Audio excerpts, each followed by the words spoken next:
Israel के तेल अवीव में बड़ा धमाका हुआ है। धमाके के बाद रिहायशी इलाके की इमारत के कॉम्प्लेक्सेस और हिजबुल्लाह की ओर से हमले का ये शक बताया जा रहा है। देखिए तेल अवीव की तस्वीरें, सड़क के बीचों बीच इतना बड़ा धमाका हुआ है, ये पूरा इमारत परिसर में आग लगती हुई दिख रही है। अब शक जताया जा रहा है कि ये अटैक तेल अवीव में हिजबुल्लाह की ओर से किया गया है।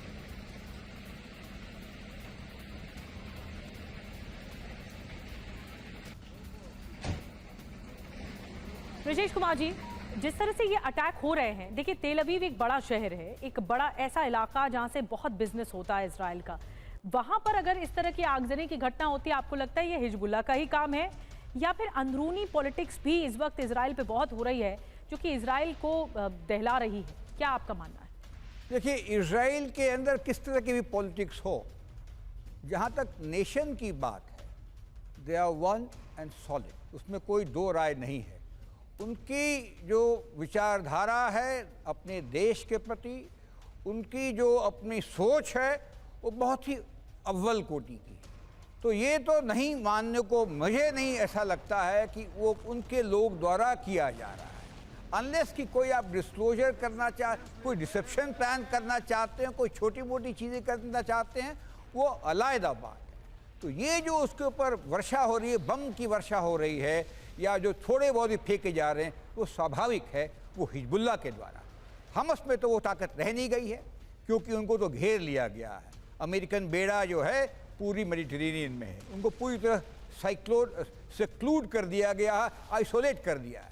जो थोड़ी बहुत पकड़ बाकी है ईरान की रसद देने की, या वैसे भी वो सीरिया के थ्रू लेबनान में हिजबुल्लाह के द्वारा ही किया जा सकता है। तो ये जो हमको देखने को मिल रहा है, ये छुटपुट घटनाएं हैं। लड़ाई जो है वो अशस्त्र तो करती हैं, लेकिन सबसे ज़्यादा उसकी जो सोल्जर्स हैं वो जाके जगह को कब्जा करते हैं।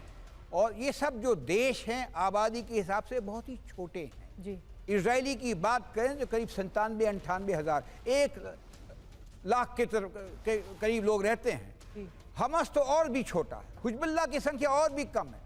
और जहां आप 1 साल से लड़ाई कर रहे हैं, तो जो फाइटिंग कैपेबिलिटी के जो मैन पावर है, यंग लोग हैं 18 से लेके 40 तक, काफ़ी नष्ट हुए हैं।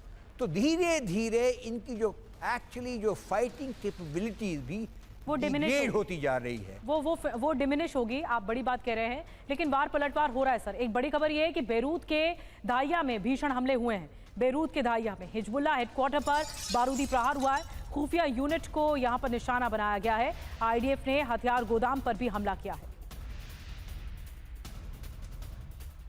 तो हिजबुल्लाह का हेडक्वार्टर यहां पर था जहां पर बारूदी प्रहार किया गया। देखिए दाहिया ही वो इलाका है जो हमारी जब टीम पहुंची TV9 भारतवर्ष की, तो वहां पर तबाही देखने को मिली। यानी आईडीएफ ने जो वहां पर हथियार डिपो हैं उनको निशाना बनाया। एक बार फिर से इस हथियार गोदाम को निशाना बनाया गया। जो तस्वीरें सामने आई हैं ये दाहिया में ही है, और एक और बार भीषण हमले हो रहे हैं।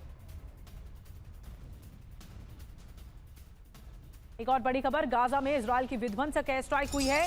जबालिया कैंप में इजराइल का मिसाइल अटैक हुआ है। इजरायली बमबारी में 33 लोगों की मौत हो गई। आईडीएफ का यह दावा है कि हमास के ठिकाने तबाह किए गए हैं। तो जबालिया कैंप आपको याद है जब हमास के साथ लड़ाई चल रही थी। श्रीवास्तव सर, इस कैंप के बारे में आप बताना चाहेंगे, क्योंकि अभी भी ऐसे बंधक हैं जो छूटे नहीं हैं और अमेरिका भी दबाव बना रहा है। तो एक तरह से इजराइल चौतरफा लड़ाई लड़ रहा है। जो प्रेशराइज टैक्टिक्स वाली लड़ाई है वो अमेरिका के साथ भी है। वहीं 3 जो एच हैं, ट्रिपल एच, चाहे वो हमास हो, हिजबुल्लाह हो, हूती हो, इनसे भी लड़ाई लड़ी जा रही है। जबालिया कैंप में एक बार फिर से हमला हुआ है। तो निधि, ऐसा है कि जब इजराइल ने अपना ग्राउंड ऑफेंसिव शुरू किया था पिछले साल, तो उनको ये साफ पता था कि इस ग्राउंड ऑफेंसिव को शुरू करते ही, क्योंकि तीनों जो एलिमेंट्स हैं, 3H की आपने बात की है, वो they are supplied by Iran. तो ईरान की सप्लाई लाइंस को उनको नष्ट करना बहुत ज़रूरी हो गया था। और ये सप्लाईज जो हैं वो टनल नेटवर्क में, जो गाज़ा में कम से कम 400 किलोमीटर्स का टनल नेटवर्क है, उसके अंदर थी, उस छोटे से एरिया में। और बहुत तैयारी की गई थी 2 दशकों से। इधर हिजबुल्लाह का प्रेशर आने की उम्मीद थी। ये जाहिर था कि जब हमास कमज़ोर पड़ने लगेगा तो हिजबुल्लाह अपने एक्शंस को चालू करेगा। तो ये नहीं है कि प्लानिंग के हिसाब से जो मिलिट्री प्लानिंग हुई थी, जी। तो इजरायली डिफेंस फोर्सेस को बिगनिंग में ही पता था कि जब हम ये काम शुरू करेंगे तो ये चीज़ें होंगी। लेकिन जो आप बात कर रही हैं, जो सब समीकरण को देखिए, तो अल्टीमेटली जो बात उभरेगी बात में एयर डोमिनेंस बहुत ज़रूरी होती है। जैसा कि इराक में भी हुआ था, अमेरिकन ने एयर डोमिनेंस किया, उसके बाद ग्राउंड फोर्सेस गई, उन्होंने उसको टेक ओवर किया। तो पहले एयर से उस टारगेट्स को बिल्कुल एक तरीके से डेसिमेट कर देना, उनको इनइफेक्टिव कर देना, देन ग्राउंड फोर्सेस बढ़ेंगी। ठीक है। सदर्न लेबनान में एक प्रॉब्लम है टेरेन की।